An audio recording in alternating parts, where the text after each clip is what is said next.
एक टॉपिक पढ़ेंगे और फिर इस टॉपिक पे सीबीएसई ने क्या क्वेश्चन पूछा है वो देखेंगे। और उस क्वेश्चन को अगर मैं आंसर करता, है ना, मैं डील करता, तो मैं किस तरीके से उसका आंसर लिखता बेटा, मैं वो भी आपको बेटा मैं आपको ये समझाता हूं कि इस क्वेश्चन को अगर मैं आंसर करता तो मैं किस तरीके से करता। समझते हैं कि क्वेश्चन किस तरीके से आएंगे और हम किस तरीके से उसको डील करेंगे। ठीक है,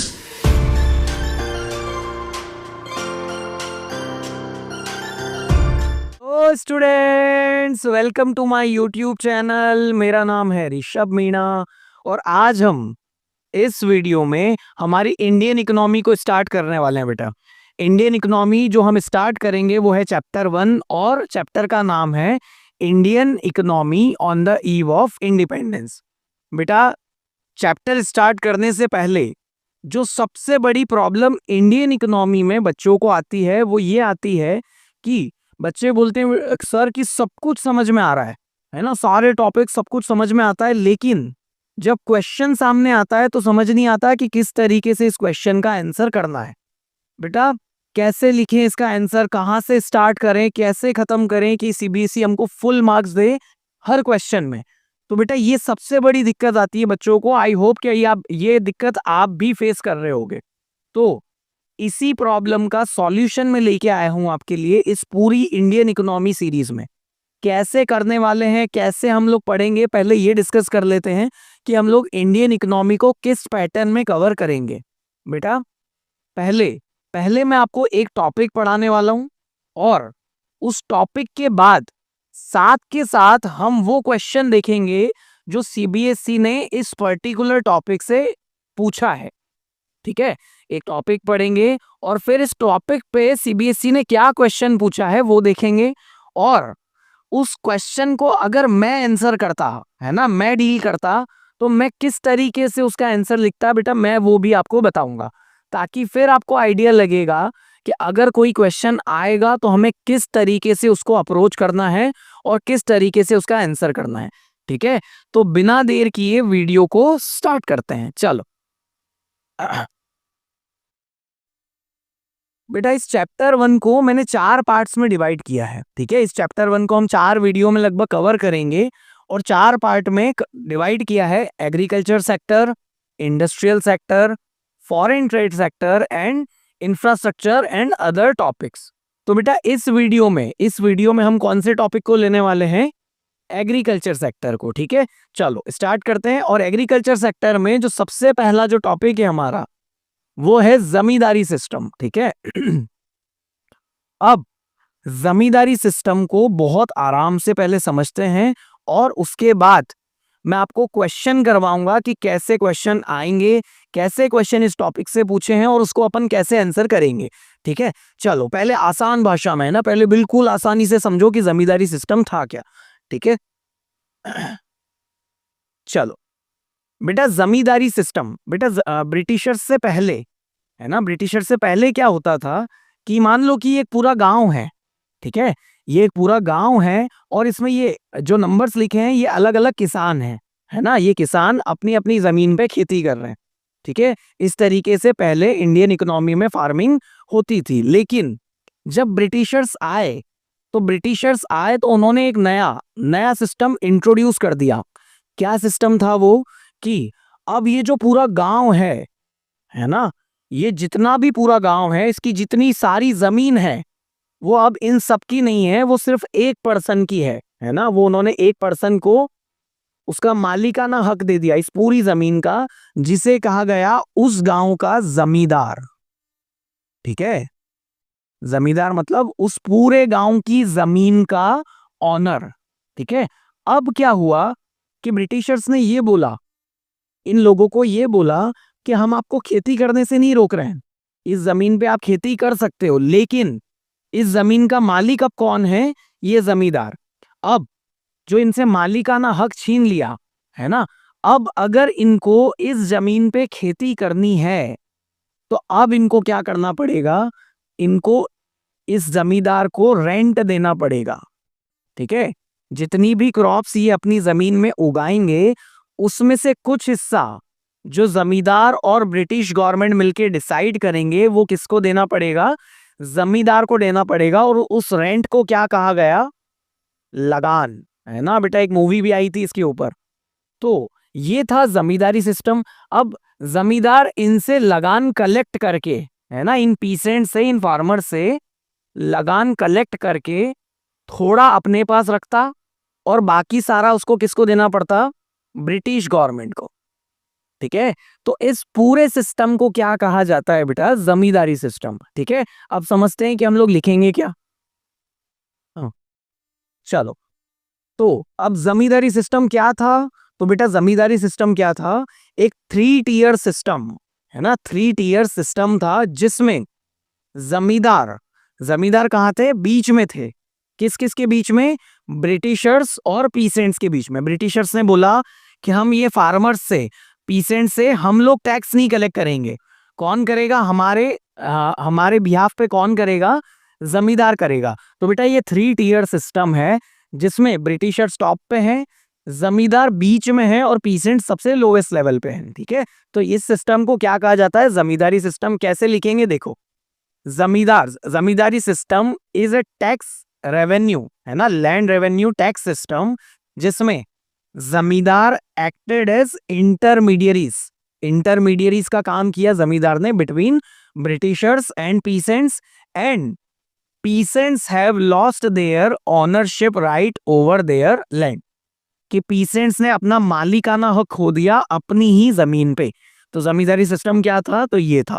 ठीक है, अब बेटा इंपॉर्टेंट पॉइंट, कि जमींदारी सिस्टम पे ये क्वेश्चन नहीं आएगा कि जमींदारी सिस्टम क्या था। जमींदारी सिस्टम के इफेक्ट समझने जरूरी हैं। ठीक है, अब इस जमींदारी सिस्टम की वजह से क्या हुआ बेटा, कि इंडियन इकोनॉमी में जो एग्रीकल्चरल आउटपुट था, मतलब कि जो एग्रीकल्चर का प्रोडक्शन था, वो ग्रो नहीं कर पाया। क्यों नहीं ग्रो कर पाया? इस जमींदारी सिस्टम के कारण। तो क्यों नहीं ग्रो कर पाया, उसको बहुत थोड़ा सा डिटेल में समझते हैं, फिर क्वेश्चन करेंगे। ठीक है, तो अब जो जमींदारी सिस्टम की वजह से हमारा एग्रीकल्चर ग्रो नहीं कर पाया, मतलब वो क्या था? स्टैग्नेशन पे था, रुका हुआ था, ग्रो नहीं कर रहा था। ठीक है, तो वो क्यों नहीं कर पाया, इसको समझते हैं। तो बेटा इसके 2 पॉइंट्स लिखेंगे हम लोग, कि जो जमींदारी सिस्टम में जो रेंट कलेक्ट किया गया जमींदार द्वारा, वो बहुत ज्यादा था, एक्सेसिव था। एक्सेसिव रेंट कलेक्टेड बाय जमींदार।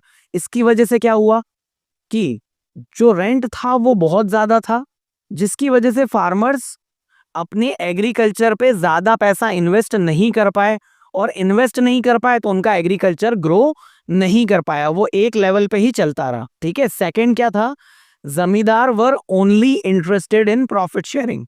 मतलब जमींदार सिर्फ और सिर्फ किस लिए इंटरेस्टेड थे? कि उनको जो क्रॉप्स हुई उसमें पार्टनर में, उसके प्रॉफिट में इंटरेस्ट था, ना कि एग्रीकल्चर को डेवलप करने में उन्हें कोई भी इंटरेस्ट लिया।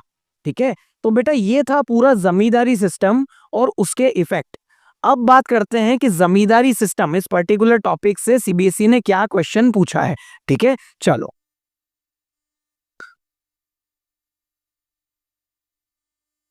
अब क्वेश्चन है, ये पीवाईक्यू है बेटा, कि क्या सीबीएसई ने क्वेश्चन पूछा कि how zamindari system was responsible for the stagnation of agriculture during colonial period.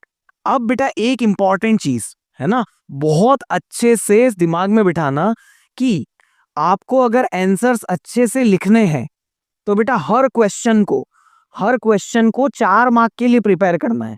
ठीक है, क्यों? क्योंकि बच्चों को क्या दिक्कत आती है कि सर ये टॉपिक आता है, लेकिन इसको 4 मार्क में कैसे लिखेंगे वो समझ नहीं आता।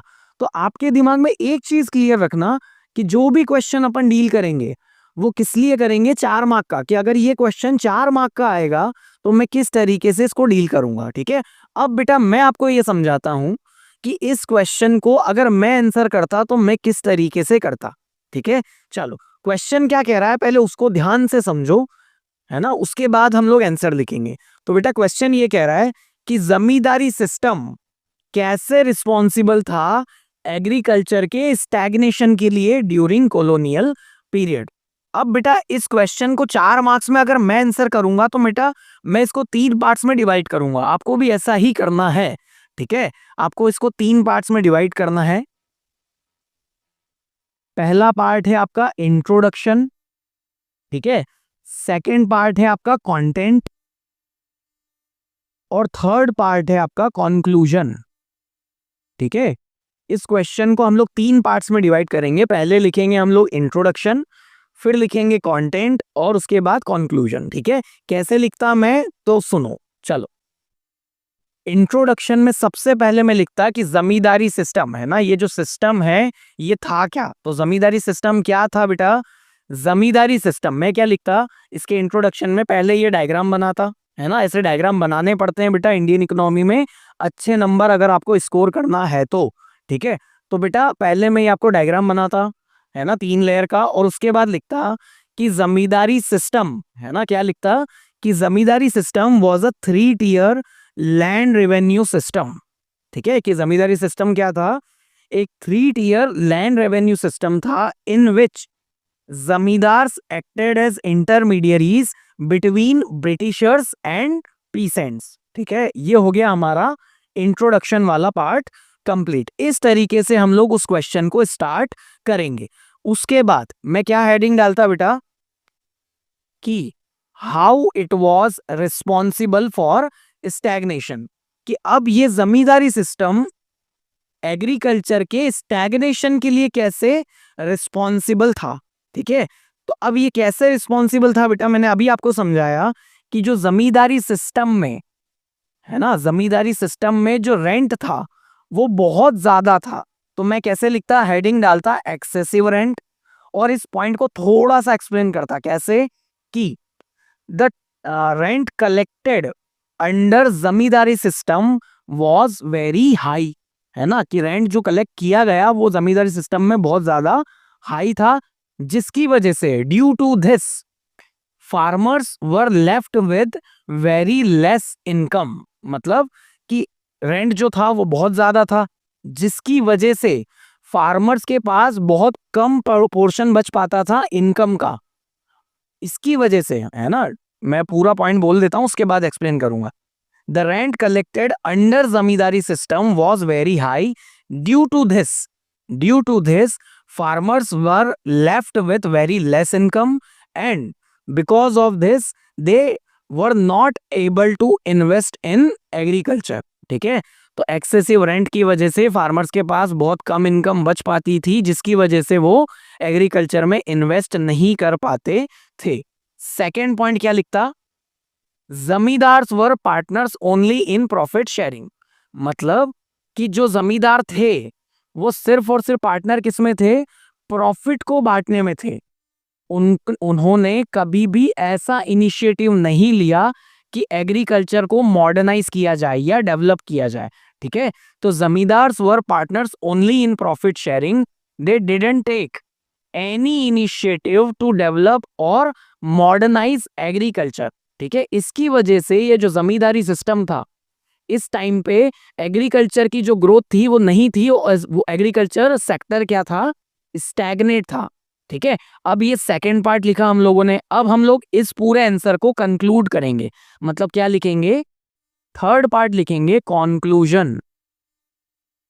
तो कंक्लूजन क्या लिखेंगे, कंक्लूजन बहुत सिंपल लिखेंगे कि hence from the above points we can conclude that zamindari system was responsible for the stagnation of agriculture during colonial period, ठीक है। आपका 4 मार्क का क्वेश्चन है बेटा, पूरे के पूरे 4 मार्क आपको मिलने वाले हैं, कोई एक सिंगल मार्क नहीं काट सकता अगर आप इस पैटर्न में अपने लॉन्ग आंसर्स को लिखोगे, ठीक है। आई होप कि ये जमींदारी सिस्टम और कैसे क्वेश्चन और कैसे आंसर लिखना है ये आपका क्लियर हुआ।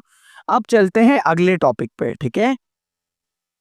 चलो, अब जो बेटा एग्रीकल्चर में हमारा नेक्स्ट टॉपिक है वो है कमर्शियलाइजेशन ऑफ एग्रीकल्चर। बेटा कमर्शियलाइजेशन ऑफ एग्रीकल्चर को भी ऐसे ही कवर करते हैं कि पहले समझते हैं कि इसका मतलब क्या है और फिर समझेंगे कि इंडियन इकोनॉमी पे इसके क्या इफेक्ट्स आए, ठीक है। तो सबसे पहले कमर्शियलाइजेशन ऑफ एग्रीकल्चर को समझो। बेटा कमर्शियलाइजेशन ऑफ एग्रीकल्चर का मतलब कि पहले, है ना, पहले क्या होता था कि फार्मर्स सिर्फ अपने खेत में इसलिए फूड ग्रेन्स को उगा रहे थे क्योंकि उनको अपने लिए, अपने कंजप्शन के लिए वो अपने अनाज को उगाते थे, है ना। इस तरह की फार्मिंग को क्या बोला जाता है? Subsistence farming. क्या बोला जाता है? Subsistence farming. ठीक है, कि खुद के कंजप्शन के लिए फूड ग्रेन्स को उगा रहे हैं, तो वो कौन सी फार्मिंग है? Subsistence farming. लेकिन फिर क्या हुआ? ब्रिटिशर्स आए। अब ब्रिटिशर्स को क्या था, उनका मोटिव क्या था कि ब्रिटेन में जो इंडस्ट्रीज हैं उनको जो रॉ मटेरियल की सप्लाई करवानी है वो कहां से करवानी है? इंडिया से करवानी है। तो उन्हें फूड ग्रेन्स के प्रोडक्शन से कोई भी मतलब या कोई भी फायदा नहीं था। तो उन्होंने क्या किया? बहुत फोर्सफुली इंडियन फार्मर्स पे कमर्शियलाइजेशन थोपा, है ना। तो कमर्शियलाइजेशन का मतलब क्या? कि production of crops for sale in the market rather than for self consumption. Commercialisation of agriculture का मतलब कि हमें इसलिए क्रॉप्स उगाना है कि मार्केट में सेल करना है, ना कि सेल्फ कंजप्शन के लिए। इसे क्या कहा जाता है? Commercialisation of agriculture.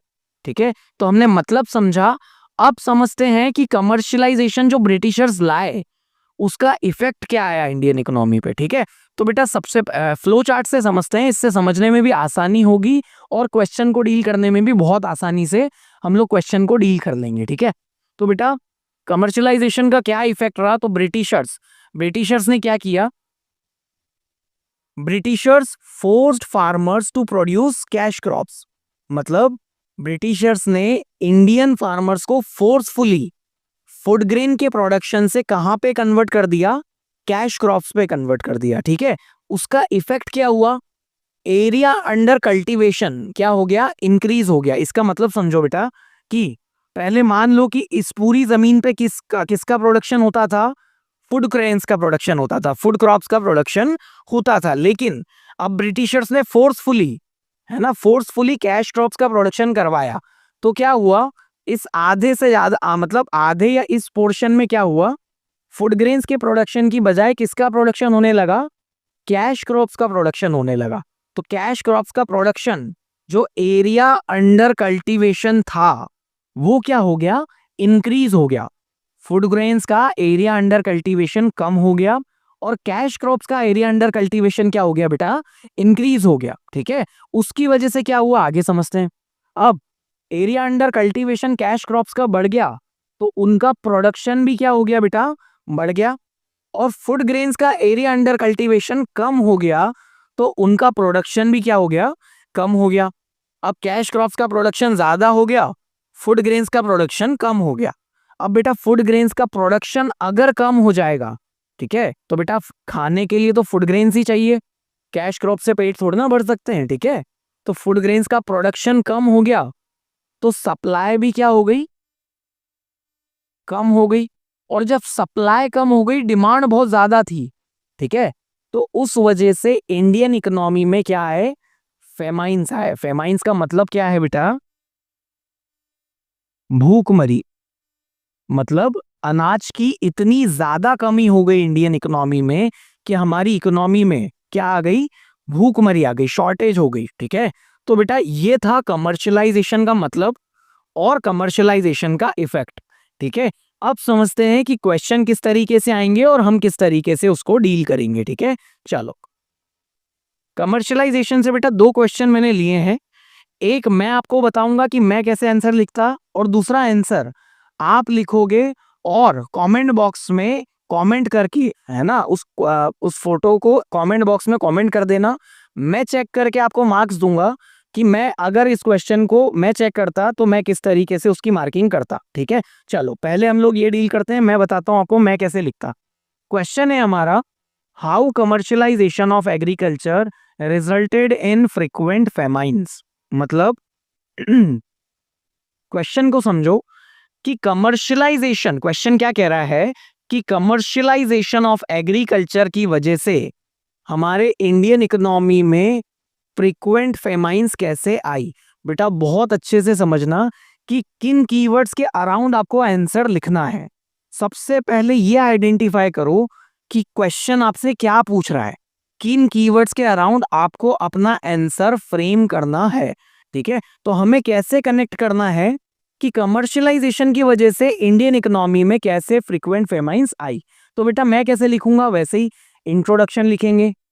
इंट्रो में क्या लिखेंगे, कमर्शियलाइजेशन ऑफ एग्रीकल्चर की डेफिनेशन, कि commercialisation of agriculture refers to production of crops to sell in the market rather than for self consumption. ठीक है, इस तरीके से हम लोग इंट्रोडक्शन कंप्लीट करेंगे।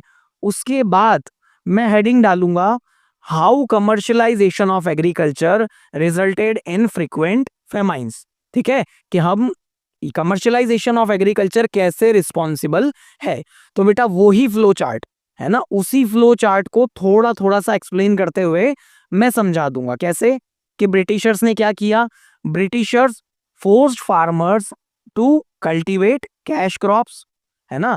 ड्यू टू दिस, है ना, due to this area under cultivation for cash crops increases and for the food grains decreases, है ना। एरिया अंडर कल्टीवेशन क्या हुआ, कैश क्रॉप्स का बढ़ गया और फूड ग्रेन्स का क्या हो गया, कम हो गया।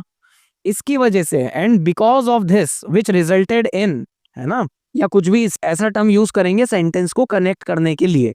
And due to this cash crops का प्रोडक्शन बढ़ने लगा और फूड ग्रेन्स का प्रोडक्शन कम हो गया।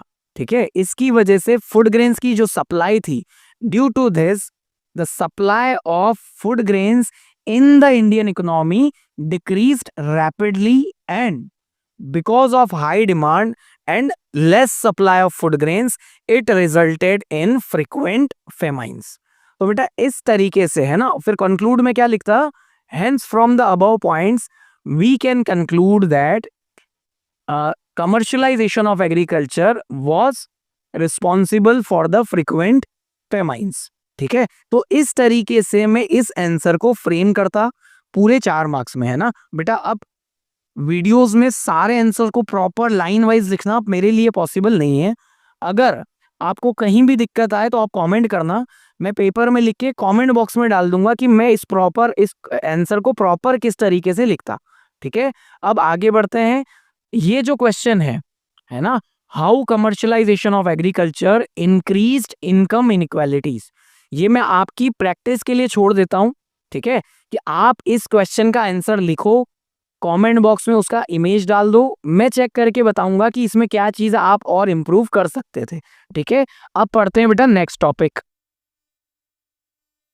चलो, अब जो नेक्स्ट टॉपिक है एग्रीकल्चर सेक्टर में हमारा, वो है इफेक्ट ऑफ पार्टीशन। बेटा एग्रीकल्चर सेक्टर पे पार्टीशन का क्या इफेक्ट पड़ा। पार्टीशन मतलब बेटा जब इंडिया आजाद हुआ, है ना, तो इंडिया आजाद हुआ तो उसका बंटवारा हो गया। बंटवारा कैसे हुआ कि ये पंजाब है ना, यहाँ पे इंडिया का कौन सा स्टेट है, पंजाब, तो इस पंजाब को पार्ट्स में डिवाइड कर दिया। इसे बोला गया वेस्ट पाकिस्तान, है ना। पंजाब का बड़ा पोर्शन, बहुत बड़ा, अपने पास जो पंजाब है वो छोटा है, जो पाकिस्तान के हिस्से में चला गया वो बहुत बड़ा एरिया है। ठीक है, तो इसे पूरा पाकिस्तान को दे दिया गया। और इधर जो बंगाल के साइड से एरिया है ना, इसे भी क्या कर दिया गया, पाकिस्तान को दे दिया गया। और इस तरीके से भारत का बंटवारा किया ब्रिटिशर्स ने। ठीक है, अब पंजाब के जाने से इंडियन एग्रीकल्चर सेक्टर बहुत ज्यादा सफर हुआ बेटा। कैसे, क्योंकि पंजाब का मतलब क्या है, लैंड ऑफ 5 रिवर्स। पंजाब का मतलब कि जहां से 5 नदियां हैं, जहां पर 5 नदियां हैं, इसलिए उसे पंजाब कहा जाता है। तो बेटा अगर वहां पर नदियां हैं, है ना, बहुत ध्यान से सुनना, कि अगर इस रीजन में 5 बड़ी बड़ी नदियां हैं, तो इन नदियों की वजह से जो आसपास की जमीन है वो बहुत फर्टाइल है, और फर्टाइल है तो वहां पर एग्रीकल्चर सेक्टर मतलब एग्रीकल्चर बहुत अच्छा हो सकता है। ठीक है, अब ये जो एरिया हुआ वो पार्टीशन के बाद वेस्ट पाकिस्तान के पास चला गया, मतलब पाकिस्तान के पास चला गया। अब इस वेस्ट पाकिस्तान की वजह से इस एग्रीकल्चर लैंड के जाने की वजह से हमें एग्रीकल्चर सेक्टर में बहुत ज्यादा नुकसान हुआ। तो अब समझते हैं कि हमारे देश के ऊपर एग्रीकल्चर सेक्टर में पार्टीशन की वजह से क्या इफेक्ट आए। ठीक है, तो पहला पॉइंट है बेटा कि highly irrigated land went to West Pakistan, मतलब हमारे देश का बहुत अच्छा फर्टाइल और इरिगेटेड लैंड किसके पास चला गया, पार्टीशन के बाद पाकिस्तान के पास चला गया। अब बेटा ये जो रीजन था, ये राइस और वीट के प्रोडक्शन में बहुत ज्यादा अपना कंट्रीब्यूशन देता था। तो अब पार्टीशन के बाद वो हिस्सा कहाँ चला गया, वेस्ट पाकिस्तान में चला गया, है ना, जिसकी वजह से इंडिया में फूड ग्रेन्स की शॉर्टेज अचानक से फेस करी हमने। उसके बाद सेकेंड पॉइंट क्या लिखेंगे, majority of jute producing area went to East Pakistan. बेटा ये जो एरिया है, ये जो बांग्लादेश है ना, ये ईस्ट पाकिस्तान को आज हम किस नाम से जानते हैं, बांग्लादेश के नाम से जानते हैं। लेकिन जब बंटवारा हुआ था तब ये पाकिस्तान का हिस्सा था, ये बाद में 1971 में हमने इसे आजाद करवाया, ठीक है। अब ये जो बांग्लादेश है, ये पूरी दुनिया का सबसे लार्जेस्ट प्रोड्यूसिंग एरिया है जूट का। किस चीज का, जूट का। यहाँ पे सबसे ज्यादा प्रोडक्शन होता है जूट का। अब पार्टीशन के बाद क्या हुआ बेटा कि ये एरिया भी क्या चला गया, इंडिया से अलग चला गया, तो इसका भी हम लोगों के ऊपर बहुत ज्यादा इफेक्ट आया। अब देखते हैं बेटा इस टॉपिक से क्वेश्चन किस तरीके का आता है। ये रिसेंट का ही क्वेश्चन है बेटा, 2 या 3 साल पहले ही पूछा गया है, मुझे एग्जैक्ट ईयर याद नहीं है इसलिए मैंने लिखा नहीं है। तो क्वेश्चन क्या आया था, Indian agriculture sector did not suffer due to partition, defend और रिफ्यूट। बेटा ये स्टेटमेंट अगर सही है तो हम इसे डिफेंड करेंगे, अगर ये स्टेटमेंट गलत है तो हम इसे क्या करेंगे, रिफ्यूट करेंगे। तो बेटा स्टेटमेंट क्या कह रहा है कि इंडियन एग्रीकल्चर सेक्टर पे पार्टीशन का कोई भी इफेक्ट नहीं पड़ा। तो बेटा ऐसा बिल्कुल भी नहीं था, अभी मैंने समझाया। तो हम इस स्टेटमेंट को क्या करेंगे, इस क्वेश्चन का आंसर हम सबसे पहले क्या लिखेंगे बेटा, जब भी डिफेंड और रिफ्यूट का क्वेश्चन आएगा तो सबसे पहले हम कैसे स्टार्ट करेंगे कि I refute this statement because, I refute this statement because. अब इसको क्या करना पड़ेगा, हमें रीजन देना पड़ेगा कि हम इस स्टेटमेंट को क्यों मना कर रहे हैं, कि हम इस स्टेटमेंट से सहमत क्यों नहीं है, हम क्यों रिफ्यूट कर रहे हैं। तो बेटा वही 2 रीजन कि जो highly irrigated and fertile land था, है ना, highly irrigated and fertile land, है ना, went to West Pakistan and because of this we have faced shortage of food grains, है ना, इन द इकोनॉमी। हमें क्या करना पड़ा, फूड ग्रेन्स की शॉर्टेज फेस करनी पड़ी। सेकेंड, जो majority of jute producing area went to East Pakistan. तो जूट प्रोड्यूसिंग जो एरिया था वो कहां पर चला गया, ईस्ट पाकिस्तान के पास चला गया। इसकी वजह से भी हमारा एग्रीकल्चर सेक्टर पे नेगेटिव इम्पैक्ट पड़ा, ठीक है।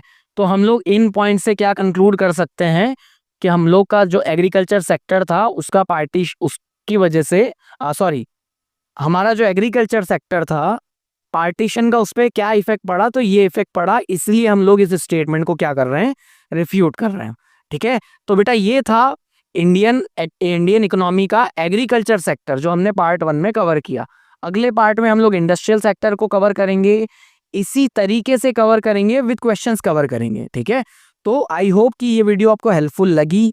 अगर हेल्पफुल लगी तो please like, share, subscribe my channel, और अगर कोई भी डाउट हो तो आप कमेंट बॉक्स में कमेंट करो, मैं जरूर रिप्लाई करूंगा, ठीक है बेटा। Thank you so much.